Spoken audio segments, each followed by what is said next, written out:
For more than 14 years, I've been fishing across Europe, and with every trip, my skills have sharpened, my knowledge has deepened, and my passion for fishing on the continent has only grown stronger. For many anglers, European fishing feels out of reach, something reserved for the few, and because of that, they never get to experience the magic, the scale, or the adventure that Europe has to offer. In this film, I'm going to try and change that. I'll show you exactly how I prepare for a European fishing trip, from planning and logistics to the tactics, mindset and knowledge needed to fish effectively once you're there. No shortcuts, no secrets held back, just real useful information earned from years on public waters.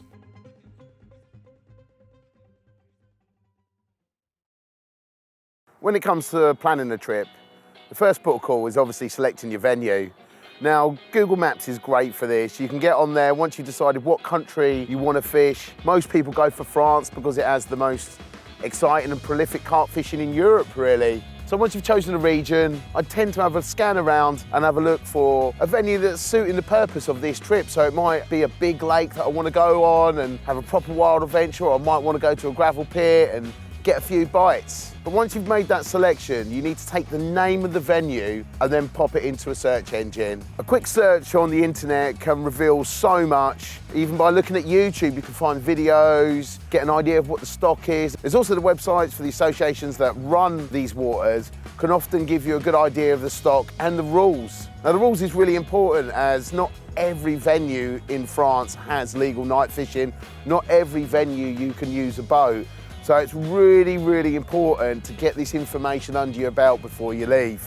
Once you've chose your country, region and venue, then you need to get onto the relevant website and get yourself a license. In France, it's cartdepêche.fr. Now you can buy a week's license, a 2-week license, a year's license, a license just for one region, or a license like I bought, which is an interfederal boat license, which allows me to fish 95% of the departments in France.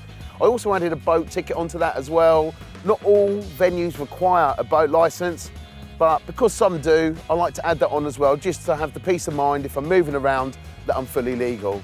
At the same time, you can also find all the information with regards to rules, whether night fishing is permitted, whether boats are permitted, whether bivvies are permitted, because every department, and then within a department, lots of the lakes have different rules. So it's really important to get up on that information and make sure you're adhering to those specific rules. Once everything is booked and sorted online, the focus shifts to preparation. Batteries charged, electronics ready, then it's into the garage to organise the rest of my kit before the journey begins. Whenever I go away and there's a chance I'm fishing multiple venues, I really like to take spare spools with me and spare main line. Like, I might turn up at a venue and it's really snagging, I want to use floating braid. If it's a venue that's got a lot of boat traffic, and I really, really want sinking braids, I don't want that on the surface, getting caught up in Joe Public and all the rest of it. Also, if I get cut off, I've got spares, so I know we're going to be all right and avoid any disasters. When it comes to bait, I take loads. Whatever I think I need, I add 50% more, because there's nothing worse than when you're on fish and you're catching loads and you run out of bait. I make sure I've got plenty of monster shrimp. I can take this anywhere. I know it's going to catch carp.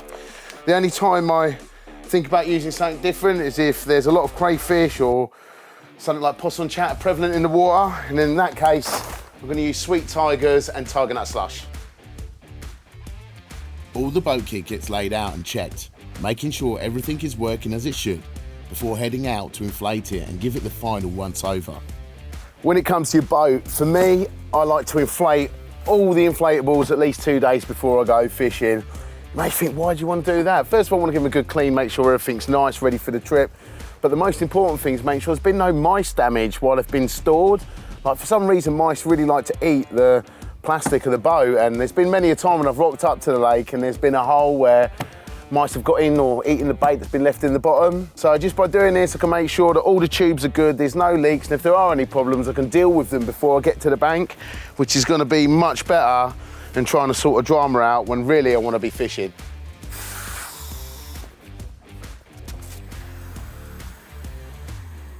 Since Brexit, driving to Europe has got a little bit more complicated. Now, you've always needed headlight deflectors to stop blinding oncoming traffic and a GB sticker, but now you may need a green card from your insurance company to authorise you to drive on the continent, which is something that's really important if you want to make sure your vehicle's insured and you're legal. Also, it's required in Europe to carry a high-vis jacket plus a breathalyzer kit, which all can be bought at your port of departure on the way out, or you can grab one off of Amazon or eBay in advance. Once you've made sure your vehicle's legal for the journey, you really need to make some checks on your car.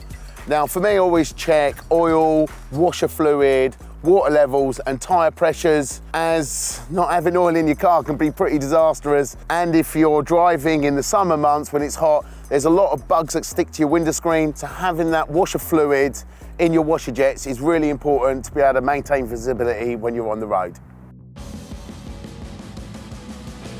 The budget for a big fishing trip, you know, is always quite a big point for most people, especially me. I like to try and calculate everything in advance. So, you know, we take a look at Eurotunnel, which is generally the fastest but more expensive option. But if you get a ferry in the early hours of the morning, they can work out really quite cheap and you can get a crossing for like 70 quid.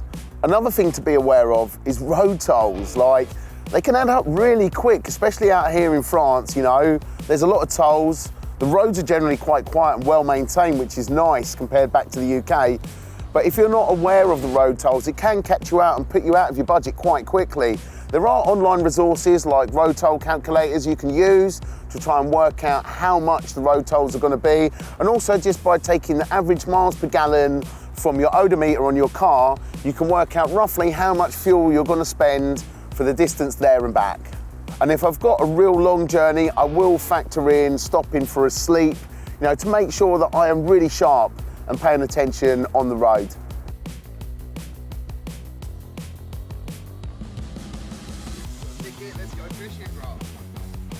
It's always well worth doing your research before you arrive at a water. As a quick check online, we found out that we needed one of these to gain access to the site.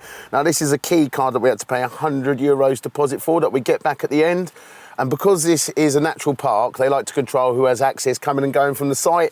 So a quick visit to the tackle shop, €100 deposit, we've got our key card, and now we can park our car behind our swim, which is absolutely lovely. When it comes to parking your vehicle, a lot of venues in France, you can pretty much park behind your swim. Now, you need to be respectful, make sure there's enough room for other vehicles to get by on the track. But if there isn't parking available behind your swim, then you really need to think about where you're going to leave your car. It needs to be in a more public and visible space, you know, to avoid crime, as you're not fishing in a pay lake where you're behind gates and everything's secure. You're out in the public domain. And just being slightly vigilant and aware that crime does exist, the same as it does back in the UK, you know, and being a bit sensible where you leave your vehicle to avoid any sort of mishaps or disappointment throughout your trip. No one wants to get their car broken into and have to go home with a sad face. It's all about getting out here and having a good time. So just be mindful of where you leave your car overnight. Right, the lake's a little bit busier than I expected, to be honest, but it is the end of August. I think there's 4 anglers on. May not sound a lot for a lake of this size, but when everyone's using boats and towing their lines out, the lake can feel small quite quickly.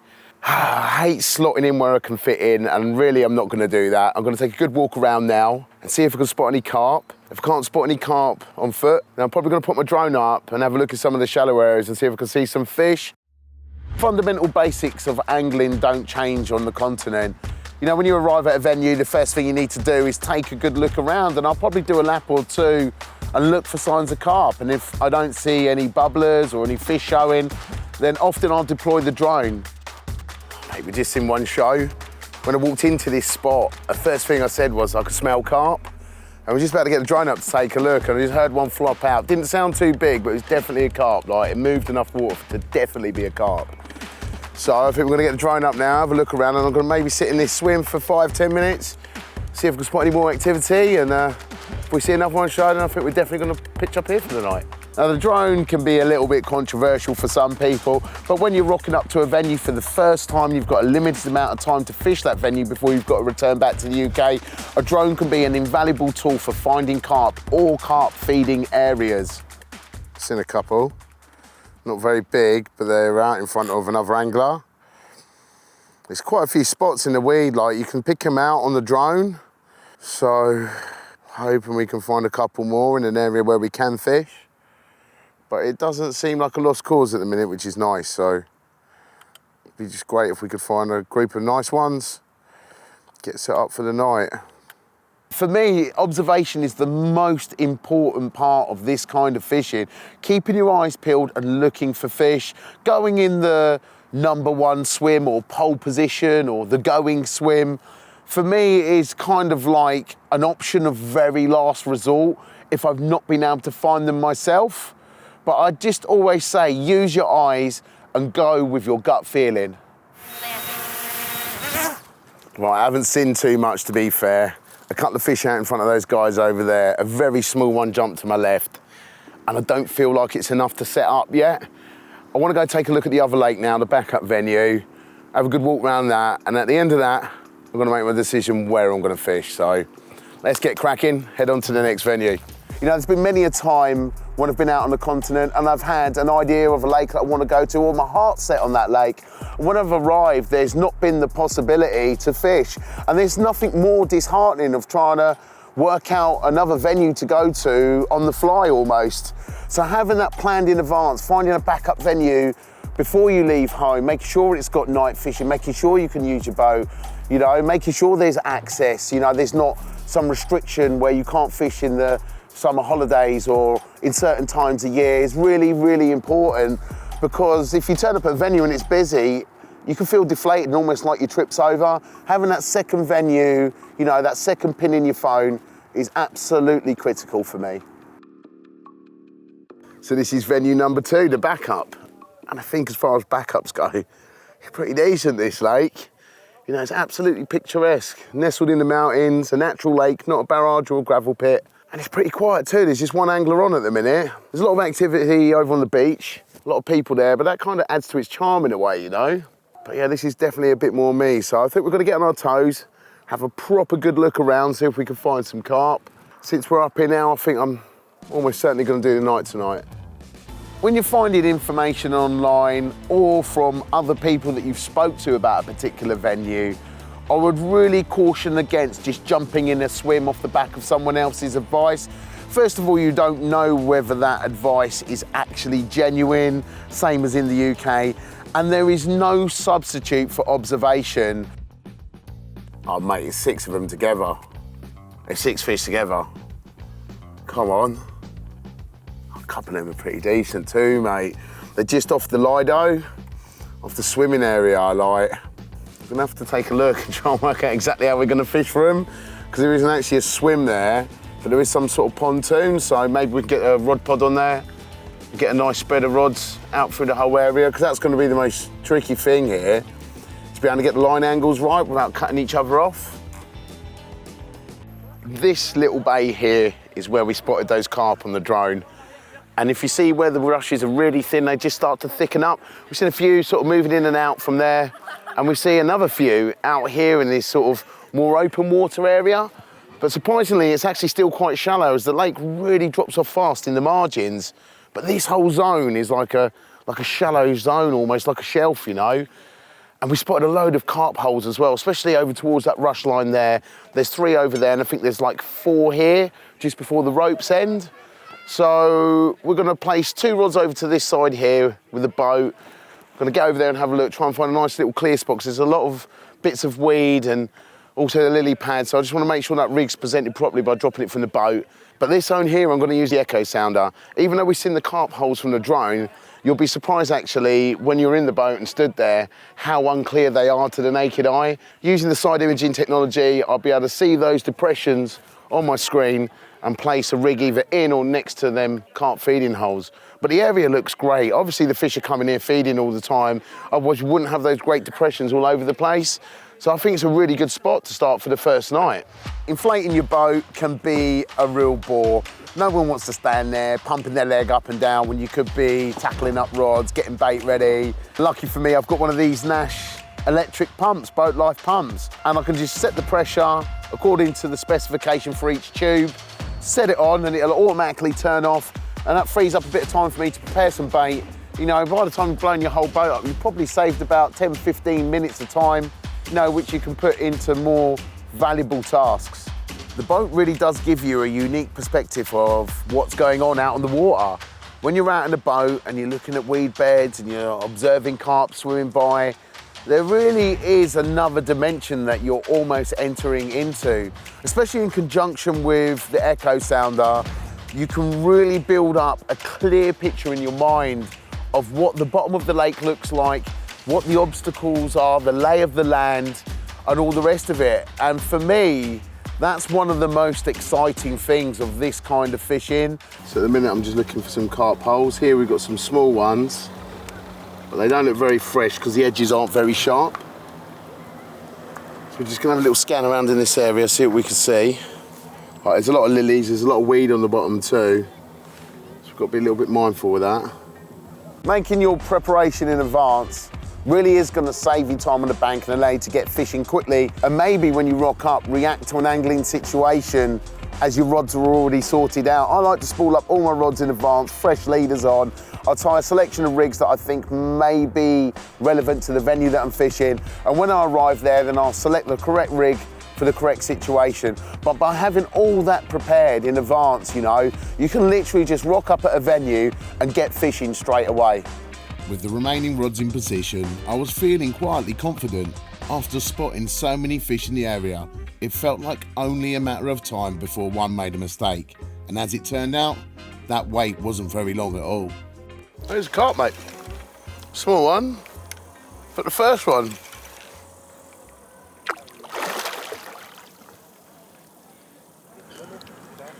Gosh.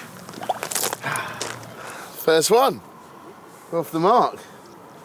Certainly no giant, but welcome all the same. You know, public fishing sometimes can be a bit of a numbers game as there's a mixed stock. That's the first one of my numbers, so first one of the evening. Not the biggest, but certainly welcome. You know, it just goes to show that putting the effort in today to try and find the fish has culminated in this relatively quick bite, to be honest. Cool little one, I'm gonna get him slipped back. Hopefully there's a bigger one gonna make an appearance throughout the night, eh? As evening settled in and the light faded, the fish started showing all over our spots. Between the noise behind us from the bar and the carp in front, it didn't feel like the night was built for much sleep.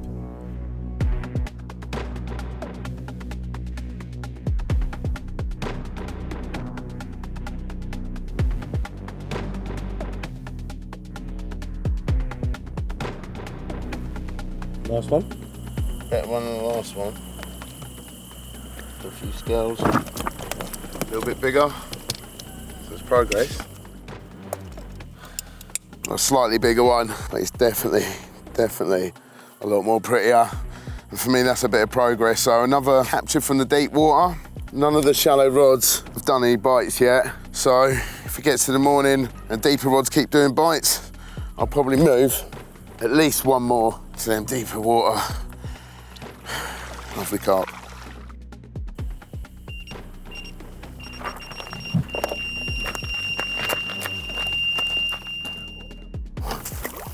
So 40 pounder, that's a good 30 for sure, yeah. It's a nice one. We had a double, it's like next one's a 20, and then we got the 20, it's like next one's a 30. That's definitely a 30, isn't it? Next one's a 40 then, yeah? They are steadily getting bigger. This one give a proper ruck as well. It's the third capture from the deeper water.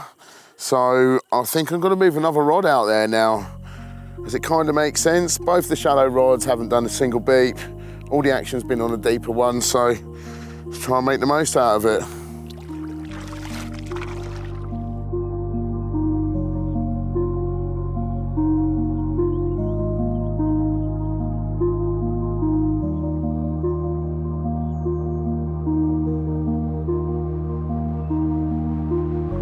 So it was a busy night last night, but this morning it's been absolutely dead. We've seen a couple show to the left, the other side of the Lido, but they've all been small. But I did see a few better ones show far on the other side. And with no activity in our area, we're packing up and getting on the move. A boat isn't necessary for all fishing on the continent, but most venues do allow it, and it does add an extra dynamic to your angling. Now, the size of boat you're going to use is definitely depending on venue and whether you want to move spot using your boat. On this particular trip, I'm going to take a 240 rib. I think that is the best all-round boat. It's big enough to be able to get my tackle bag, a couple of buckets, some batteries, my shelter, my bed chair, all my rods, and I can move spot anywhere on the lake with all the kit I need to get fishing comfortably.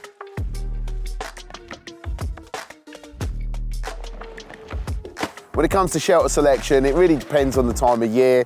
In the warmer months, I like to use a Hide XL, as I can sit on my bed chair, have a good commanding view of the lake, you know, look for shows, and also enables me to pack all my equipment in one place. That's kind of important when you've got Joe Public just walking around, you know. I'm not saying that bits are gonna go missing, but I feel a lot more secure having all my material in my bivvy, and the Hide XL allows me to do that.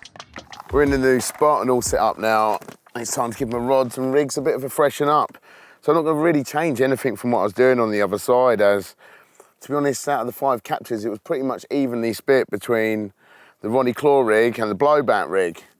So I'm just going to crack on as I was, to be honest. I think the depths is what's possibly going to be more important here, and it's a lot deeper on this side. When I came over, I had a quick scoot around with the echo sounder first before I actually come into the swim. And once again, there was plenty of those carp feeding spots and some quite big ones at around 5-6 metres. So once I've got these sorted and we head back out, I'm going to take a closer look at them and maybe drop a couple of rods in them. When it comes to my rigs, I don't really like to overcomplicate things. I just like strong and reliable and not really too far away from the stuff that I've been using for many years. With hook link, it's 25 skin link semi-stiff. I like that suppler version of the skin link, as I feel like it's better at hooking. And with it being a Kevlar core in 25 it's plenty strong enough. You don't have to go all out buying massive hooks. I know a lot of the Europeans use 1s and 2s over here, but me, I'm catching all my carp on 7s and 5s and have done for many years. You know, I've caught fish to over 30 kilos on size 7 hooks. So I'm really confident in our patterns and I know they're strong, and I don't feel that scaling up actually changes much at all, to be honest. So my advice to anyone heading to the continent for the first time is don't stray away too far from what you're confident in. In fact, use the rigs you always use, but maybe just step up the hook link to a slightly bigger size to cope with those bigger fish. But if you're confident in a rig, then I'd say bring it with you to Europe. Whenever I'm fishing somewhere where the margins get deep really quickly and I want to fish on that shelf, I always like to try and fish in kind of like what I call an interception triangle. So my 2 left and right flankers, they're going to be my shortest rods, and my middle rods, they're going to be my longest rods. And the idea of that is I'm not cutting off fish coming from the left and right with lines in the way. Something that European anglers often go on is depth of the fish. So when you talk to European anglers, they never tell you at what distance they caught them, which is something we do quite a bit in England. They always talk about the depth. So the depth is something I kind of worked out over the years as well after paying attention to some of our European colleagues, and they are right. You catch one at one depth, you might put a rod in a different part of the lake at a similar depth and catch fish also. So the depth thing is kind of real for me. This yellow bit here indicates to me that it's hard. The bottom's hard, so that's definitely rocks. These are carp holes there. See those divots, so that's just off those pads. So I reckon one's going to be worth a shout there. I want to survey the whole area first before I get one rod in, so I can kind of plan how I'm going to arrange my rods in my head. I'd like to see some sort of structure to place the rod. The lake is pretty uniform, to be fair. As you can see, look, there's not much going on once you get out of the margins. If I make that a bit wider so we have a wider field of view, you'll see, look, there's not much going on. It's all pretty samey, slow descent. We're at 10 metres now. So I just want to come back, and at some point on the ascent, I want to try and find a little step or somewhere where fish have been feeding, or maybe even like a little bit of hard substrate, something like that. That little ridge there that you can see, that line, that's the shadow of a step. So there it's going to be some sort of rock or really hard substrate, and it's creating a shadow because it's coming straight down. So little pockets like that, they've either been excavated or they're natural formations. Either way, they're certainly a feature that are interesting and worth putting a bait on.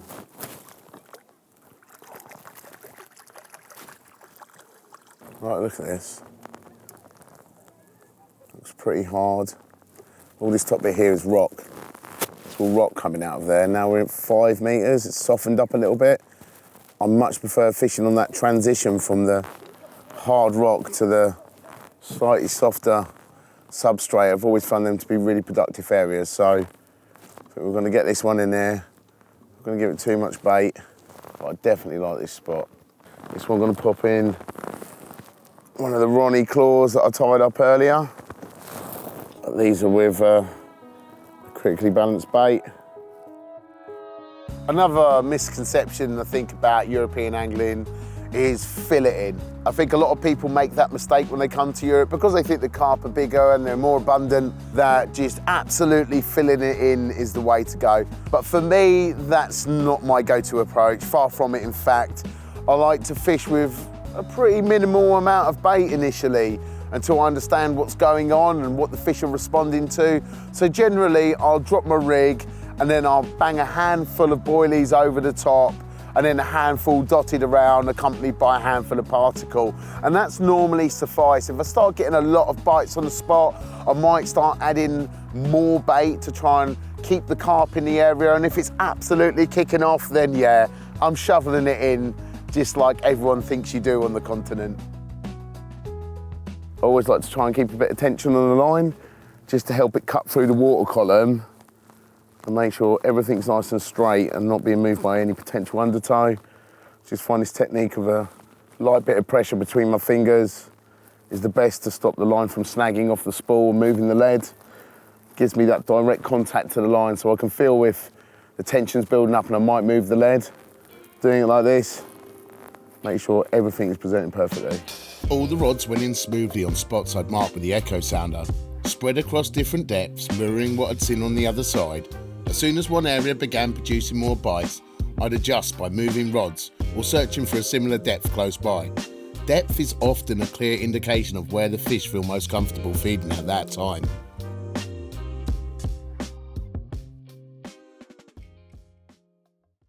It ain't happened. It's really surprising really, because we see so many fish show over this side, but you've got to be prepared to move and stay on the carp. And last night I had quite a few fish show back on the other side, but further down. Now a lot of the anglers are packed up and gone this morning, so we've got the chance to move around. So we're just going to get the last bits packed away now, get the boat full up and head over to the other side. When fishing these lakes, you have to be prepared to move. Not just to get on the fish, but to make the most of your time here. Whether you've got a full week or only a few days, those decisions and acting on them can make the difference between catching and blanking. It won't always pay off, but sitting behind rods in dead water definitely won't. How's your luck, eh? Literally was just about to roll into swim on the other side and some old boy with some feeder rods and stuff was rocked up in the swim. But that's public fishing, eh? You're not pre-booking swims or venues. Whenever you're going on a move, you take a chance that the swim's still going to be free when you arrive. In this case, it wasn't to be. But it's not too much of a biggie because what we've done is stayed on the same side now, but just gone further up. And what it means is we're going to have to make some long tows to the other side rather than just fishing in the edge. No real big deal, but we've got a lot to crack on with, so I'm going to get going now. Hopefully get some nice grub on soon. The rigs were still in perfect condition, just fresh bait needed. Then it was back out in the bow, repeating the same process that had guided us from the start.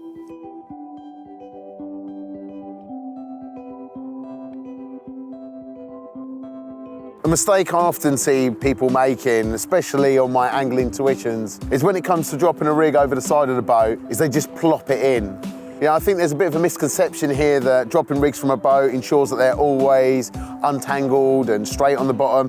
And to be honest, it couldn't be further from the truth. For me, it's ever so important to make sure that the hook bait touches the water first, and I kind of like drag it across the surface and then feather the lead down, much as you would do on a cast from the shore. And I just think doing it that way, make sure that the lead leads, the hook bait is nicely behind the lead, and the whole thing's gonna swing down nicely and touch down on the bottom, all nice and straight and presented perfectly. Weather looks good. Literally, it's howling into that Lido, mate, where we've just placed some baits. As the weather front edged closer, my confidence grew, tucking myself away under the hide in hope that the fish would move in.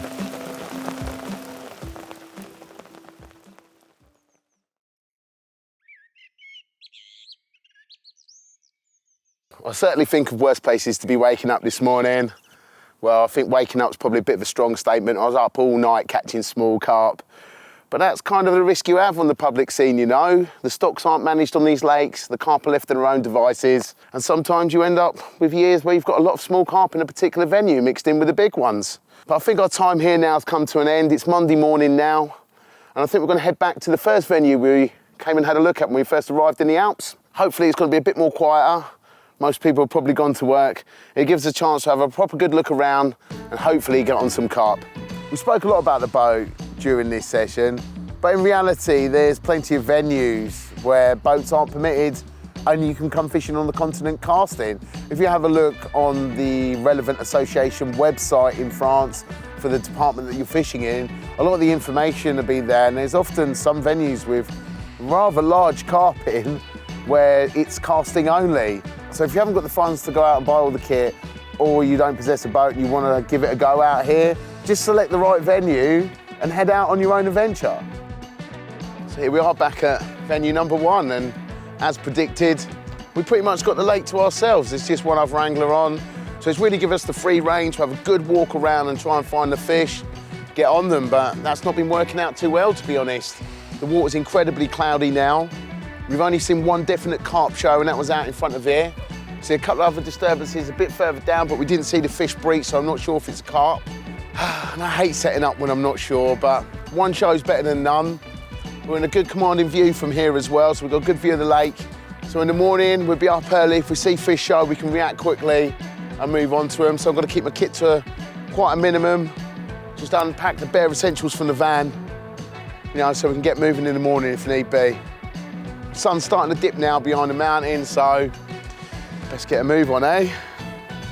So here at this venue, I'm going to use a slightly different baiting approach. I'm going to make a really attractive mix with tiger nut slush and sweet tigers, and to be honest, there's nothing more attractive to carp. The main reason for that is the average size of carp here is much, much bigger, so I don't mind attracting all the fish in. At the last venue, there were quite a lot of small fish mixed in with the good uns, as we see. And when you make an attractive mix, you end up with a lot of small fish coming onto the spot. I'm really hoping we can pick off a bite tonight. If not, certainly going to be moving in the morning. But for the minute, I'm feeling reasonably confident. Bait can be a biggie for a lot of people, including myself, you know. Running out of bait on a session can be devastating, you know, and reduce the amount of fish you're going to catch while you're away. So for me, I like to think about the amount of bait that I need, and then I add 50%. Now, primarily I like to use boilies. I feel they're a big fish tactic. You know, they're my go-to bait. But if I rock up at a venue and there's a lot of nuisance species or crayfish pecking your baits into oblivion, or even worse, you're getting smashed by catfish, you know, you need an alternative, and that alternative for me is tiger nuts. I never leave home without sweet tigers and tiger nut slush. All carp love tiger nuts, and they work everywhere. You can catch carp everywhere, all over the world. Mate, I've just seen another one show down that end. Like I said to you guys a minute ago, I wasn't sure if it was a carp or not, but now I've just seen one fully breech, head, gill plate, and it moved a bit of water, so it looked like at least a 30-pounder up, a 30-pounder, but difficult to tell from this distance. I think I'm gonna move already. Oh, I'll just get these alarms on these sticks, and I think I'm probably going to move down there. I will try and tailor the tackle I take with me on a big trip to the venues that I'm fishing. So obviously I've done my research, I've got an idea of what roughly the approach will be, what kind of lake it is, and I'll just make sure I've got the specifics to be able to fish these venues correctly. But at the same time, I also take a bunch of other spares in case my primary venue and my backup venue are busy. So I don't want to get caught with my pants down, so to speak. I want to make sure I've got all the tools in my armoury to be able to fish effectively wherever I go. With two of my rods, I'm going to stick my hook bait up to a 24mm with an 18mm pop-up. A couple of fish we've seen show have been a bit small, mixed in amongst some of the better ones. Probably makes no difference, to be honest, but in my head, I'll be feeling that little bit more confident with a bigger hook bait. But there are definitely a few about, you know, like, I'll be really, really surprised if I don't catch one tonight. Navigating at night back to your spot without running over your lines can be a bit tricky at times. I've done it before, not so much in recent years, but I do like to use the GPS to mark all my spots. Another thing I like to do is mark all my individual spots on the bank and label them in correspondence to the spots I'm fishing out on the water. In that way, I'm able to quickly dial in the home position and then come straight back without fear of crossing any of my lines. As an extra layer of security, and to ensure I definitely don't clip my lines, I like to use a Power Banks dome light. Now I leave that in the boat, just sat on top of my battery, and if I get a run and I need to go out in the boat, I'll bring the boat to the rod where I'm playing the fish from, and I will hang that light over one of the snag ears, and that gives me a clear point of orientation when I'm out on the water, because it can get quite confusing, especially if there's a bit of mist on the lake. It can be difficult to kind of pick out that heading where you need to go back without causing yourself any dramas. And by having that dome light just hanging off one of the snag ears, it gives me a clear point to head back to and avoid any disasters.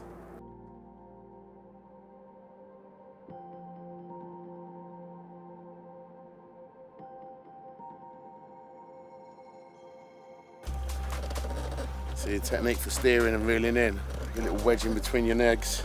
But yeah, I just felt like it was going to happen this morning. Seen so many shows, moved some rods, trying to get closer. Kind of paid off here.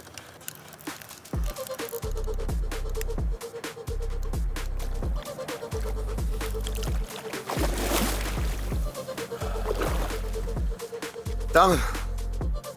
First one on. First one in there. Oh, monster, always great to be off the mark, eh? Right, let's go get him sorted out and let's rod back out. Proof, if any, that being proactive pays off. You know, yesterday we started getting set up on that other swim. I see him show down this end. We were straight on our toes and straight down here. To be honest, this morning I was a little disappointed when I hadn't caught anything, but keep my eyes on the water, I see a few fish show. Made a few adjustments, moved some rods, and this is the result. A lovely start to a new venue. The bite came out the blue, and that's why it's just so important to have your boat ready with all your gear in to deal with any situation. Right, I'm gonna get him slipped back now. I've seen a few bubblers coming up off the same spot. Hopefully, there's a potential second bite on the cards. I like to keep a couple of buckets in my boat, one with particle, one with boilies, and also within one of those buckets, I like to keep a little boat box. So I use one of the smaller water boxes, and in that water box, I'll have spare lead clips, spare leads, spare rigs, and spare PVA sticks, so that when I'm out on the water and I land a fish, I can quickly attach a fresh rig, a fresh PVA stick, a new lead, and get that back in the water before returning back to the shore with my carp. Now, this has caught me so many extra fish over the years. I can't emphasize how important it is to get that rod back on the spot. When the fish are feeding, you'll often find there's more than one in the swim, and they've been competing. And by getting that rod placed back on the spot as quick as possible, you can often get yourself a second quick bite. The bubbling was most likely catfish, especially after catching a few. That called for a rethink, and I went back out to move the rods onto new spots. Once everything felt right again, it was time for a bit of dinner. In recent years, I've put a bit more effort into the food I consume when I'm fishing. You know, before I used to take a lot of freeze-dried food, packet food and pasta, and to be honest, a lot of that made me feel quite ill and groggy on the bank. But recently I've incorporated taking a battery-operated fridge on my fishing sessions. So you may think, oh, that's a big item to take, but when you look at how much kit I actually bring with me fishing on the continent, it's not actually that much. So the fridge isn't really that much of a burden. A good 100 amp hour battery will generally last me a week, and it allows me to eat fresh food. For me, that's really important, you know, making sure that you're eating well on the bank. You don't really want to punish yourself. You're on holiday to a certain degree, and eating well is a good, fun part of that for me.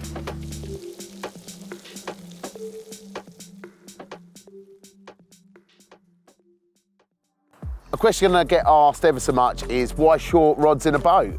And the answer to that is quite simple. And the first one I'd say is the fact that having a shorter rod occupies less space in the boat. You know, you're already working in a very confined area, and having a shorter rod means that your boat's less cluttered and you've got less chance of tripping over stuff or getting in a muddle. Now, the second point is probably the most important, and that's being able to bring the carp closer to the boat for netting.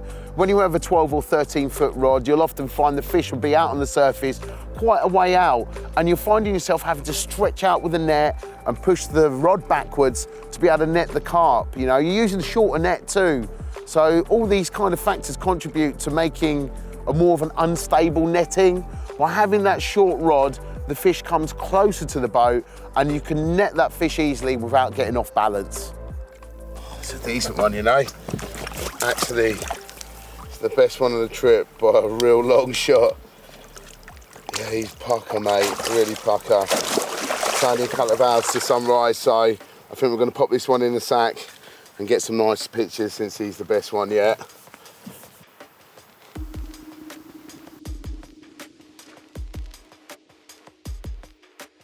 Most of the gear you use in your UK angling will be suffice for out here, but one thing you do need to consider is the average size of fish is much, much bigger. So when it comes to retaining carp, you need to make sure you've got the monster sling or monster sack.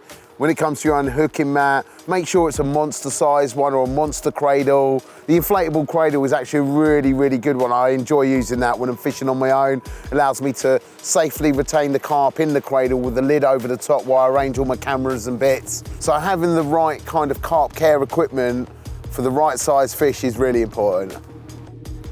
There we go. It's the best one from last night's 4 captures.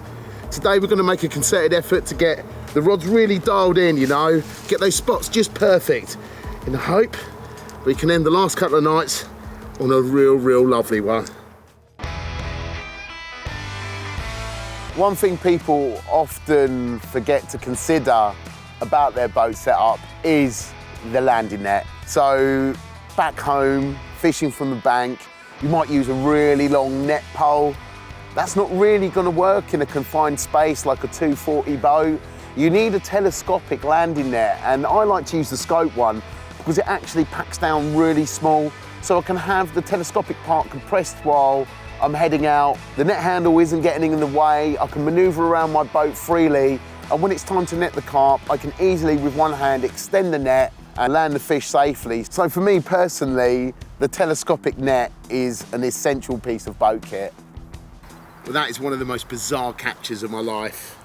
Literally, I was just redoing my rod, heading out in the boat, winding out to the spot, as I wasn't really too confident of how the rig went down earlier on when I dropped it.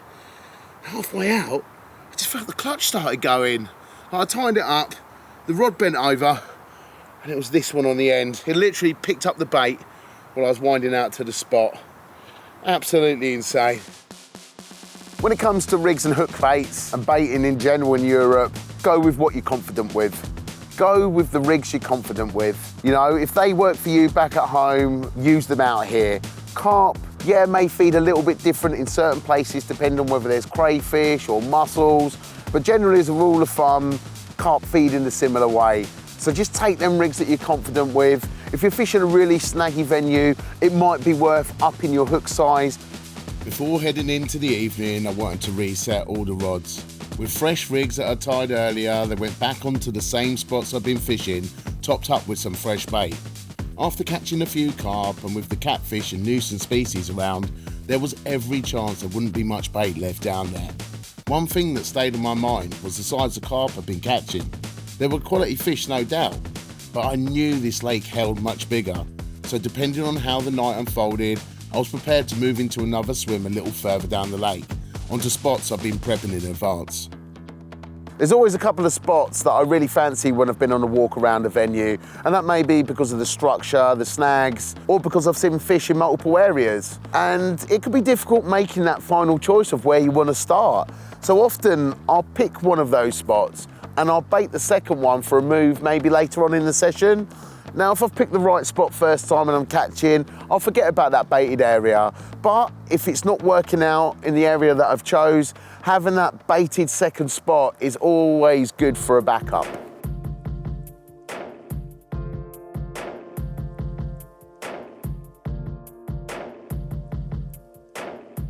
The night saw me plagued relentlessly by catfish, so it made sense to get on the move that morning.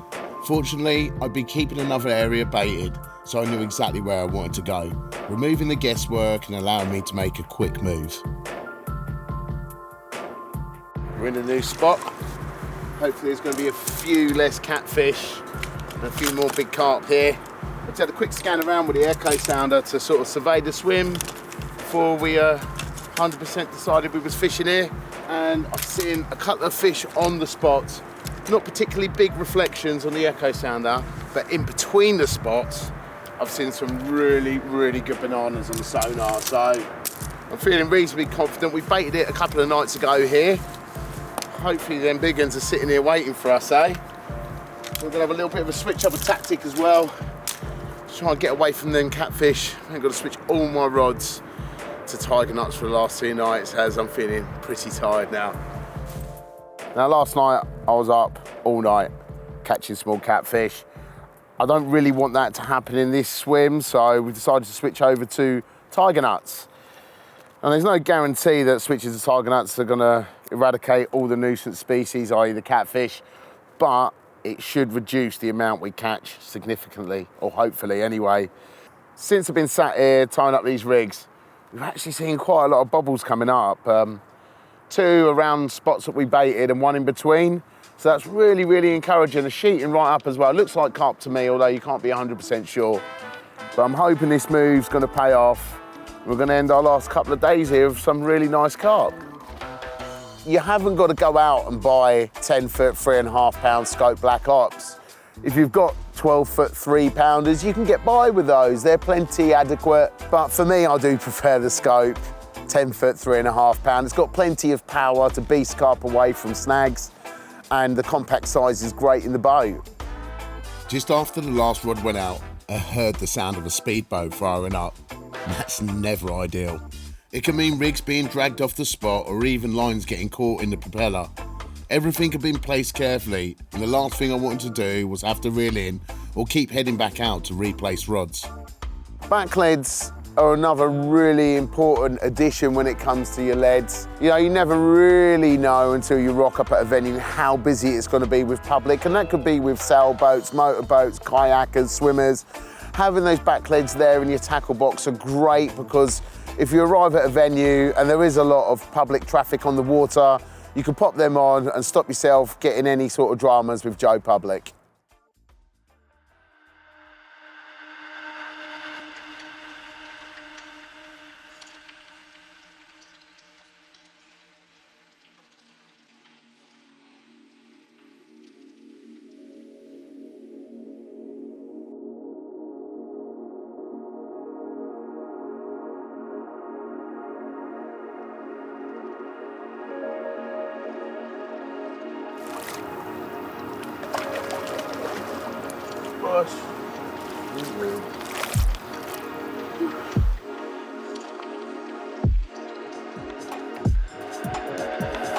Well, it's not been the easiest trip in regards to big carp, but we have caught plenty and it's been a lot of fun. It's been really nice getting out here, enjoying lots of different scenery, beautiful sunrises and sunsets. You know, and it's been a bit of an adventure. And that's the whole point, eh? Getting out here, enjoying yourself and trying something new. So if you feel like your angling's getting a little bit stagnant back in the UK, get out here and enjoy yourself. You know, hopefully this video we've shown you that it doesn't take that much more equipment or that much more effort to have yourself your own proper little adventure. Lovely. Right, let's get this one slipped back. I'm gonna hit the road home. For anyone looking to head out on their own adventure, I've put together a full list of everything I take on a trip. You can use it as a guide to help build your own kit list. Feel free to pause the video to take a note or grab a photo, and you'll also find the full list in the description below.